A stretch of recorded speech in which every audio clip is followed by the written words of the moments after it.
Today I'm going to show you how I set up my overhead irrigation. So we got two types of wobblers here, your regular wobbler and your mini wobbler. This is the wobbler I'm going to be talking about today. I use the lavender attachment, which is that purple color. The attachment basically, the head basically determines how the water gets spread.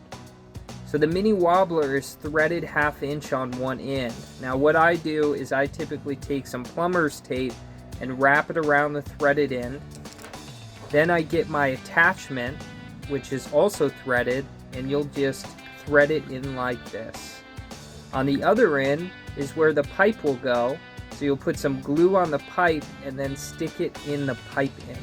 Next, we've got our 1/2 inch PVC pipe. We're gonna make a cut and cut this to a 3-foot length. Next, what we're gonna do is use our Christy's red hot blue glue. Put the glue on this end, and then we're gonna stick the wobbler head on right here. All right, so there you go. Look, so now you've got your wobbler attached to your PVC pipe. Now we're gonna work on the bottom end. So that pipe we just cut, that's gonna go in this end, and the other end is threaded. So we'll wrap this with some of that plumber's tape, and then we'll attach it to the top here, which is a 3-way PVC threaded T. So this is gonna go in right top. So now we're ready to glue the pipe into this top piece. All right, so there we go. It's glued and dried. Now we have these two threaded ends here. And what we're gonna use to do that is a 1/2 inch threaded to a 1/2 inch drip. So let's go ahead and get some of that plumber's tape on these threaded ends and get it screwed in.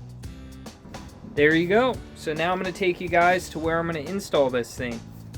So what I use to attach it to the wobbler is just rebar. And I just went with the smallest diameter rebar that they had at Home Depot. Then all I do is take some electrical tape and I just wrap the electrical tape around the PVC and the rebar. And then I installed 1/2 inch drip line to each side of the PVC tee at the base of the overhead sprinkler. But on the one side I capped it off, and how I capped it off was I just folded over the drip and then took electrical tape and wrapped it around the drip. Now that we have everything attached, let's turn on the water and test it out.